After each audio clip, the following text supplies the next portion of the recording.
Confirm after-hours request. We find a lot of times after-hours requests are requested, but are they ever returned to normal? And this moves into more of the basic building systems. So if somebody says on Friday from 5 to 10 I need air, they log it in our system. Next Friday, if the system is on at 5 o'clock, you get an energy alarm because it was supposed to be returned to normal. Make sense? Everyone still awake? Coffee? Good to go? Optimize building automation systems. Every building is different. That's where our expertise comes in. I can't give you a stamped solution for each building because every building is different. And the older the building, usually the more complex the solution is. So the quick hits are optimizing building start time. How do we do that? By looking at the electrical signature and comparing it to actual building temperatures. Optimize the unoccupied load. Let's make sure everything off that the BAS says is off is really off. And we see that on the electrical graph, which I'll show you shortly. Group the HVAC schedule. This is simple stuff. How many are property managers here? 2? How many leasing agents? 0. The leasing agent goes out and says, I'm going to allow this building to get a new tenant in it, and I want air conditioning from 8 to 6 at night. The probability of that leasing silo talking to property management with regards to HVAC hours is almost 0. So what we do is connect that. We connect those two functional silos. Tenant chargeback. Since we went away from mainframe computers, everyone has, any decent-sized company has their own server, usually resident in an office building. And we find these all day long where they're using the office building or the owner's power to the tune of, I think the last one I found was $1,800 a month. It was an MRI machine 2 weeks ago, and it was plugged into the owner's power. There was a meter there. And I asked the engineer, what do you do with the reading?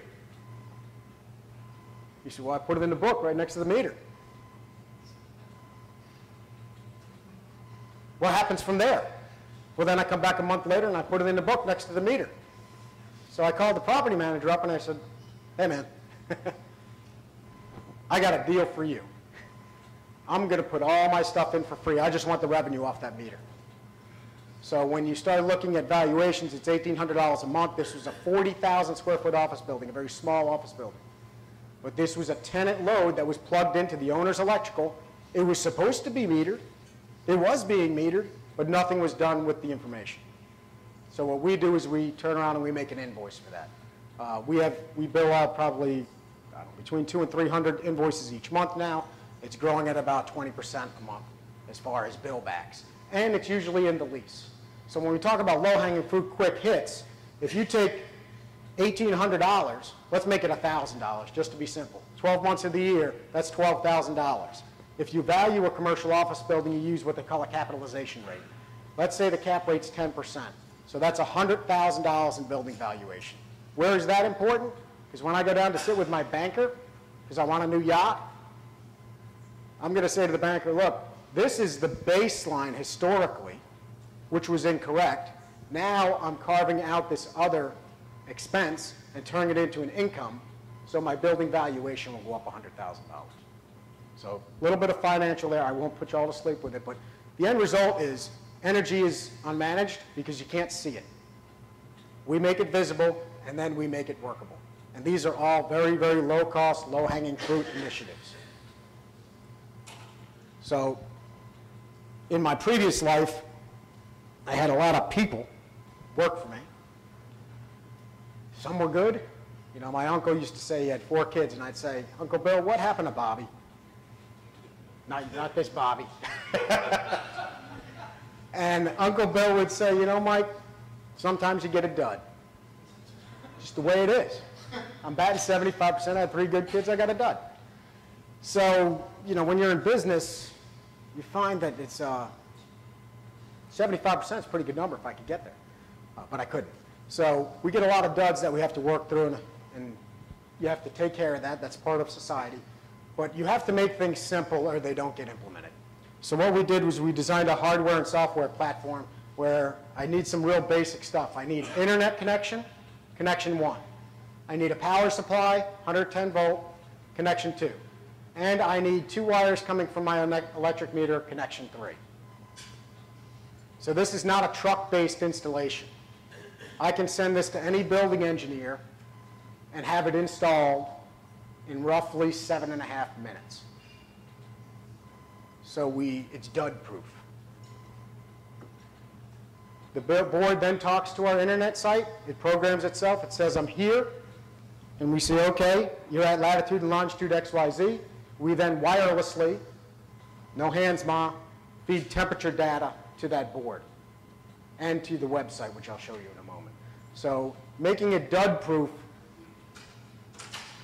it looks easy now, but it isn't, because it has to go through FCC testing and all that stuff. But basically, 3 connections. Internet, which is in every commercial building I've ever been in. A utility meter, which is in every commercial building. And a 110-volt power supply, which is in every commercial building. We're not big fans of the wireless at this juncture, because when it breaks, who fixes it?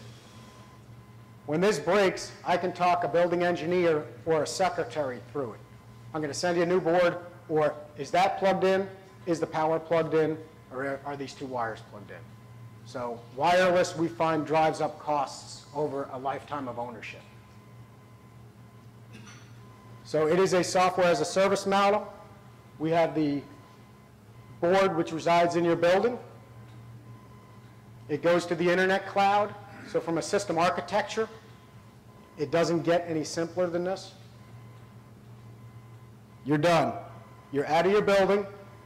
You're to the cloud. You have an executive dashboard. We also feed it to iGoogle Graphs. Everybody familiar with Google here? Anybody not? Small company in California. We put it to Google because we find most people use Google and are comfortable with it. So I can give you an iGoogle chart. I can build a Richmond portfolio, Southeast Richmond portfolio. Basically, I can have 1,000 buildings on your portfolio, custom designed for you. We also have an analytic page, which gets into our engineering geek side. And we look at a whole host of factors. We'll go into this in a moment very briefly. But we look at a whole host of factors, some being load factor. Anybody know what load factor is here? Any utility guys here? Okay, load factor is how the utility charges you for your power and what rate structure they put you on. So if you don't know it and you buy power, you're at a disadvantage. We provide that data for you. And the other thing we do is, because we get into the dud technology again, right? We capture all our problems and identify them in case studies. And we'll look at your building and we'll say, hey, this looks like case study 13. Unoccupied load looks like something's running. Or you're starting your building too early or too late. And we have a little summary and a brief synopsis of what you need to do. If there's a question, you call us and we assist you with it. All right, Bobby. I'm going to prove. So that's all fine and dandy, and I've seen billions of presentations, Mike, and I'm nearly asleep because I can't see you. So the end result is this is the internal website that board feeds through the cloud to this analytical engine, dashboard, if you will. And what we did was we tried to make it as simple as possible. So if I wanted to zoom in on, happens to be Tommy's building. As Tommy said before, this represents 7 days worth of data. So this is today, Monday, Sunday, Saturday, Friday, Thursday, Wednesday. So in a quick morning cup of coffee, I don't have to know what's going on anywhere else. I don't have to understand air conditioning, VFDs, outdoor air reset, supply air reset, static pressure reset, all the stuff that these people want you to understand. Forget it. All you have to know is, was the building supposed to be on Sunday? No, and it wasn't, because I have a flat line.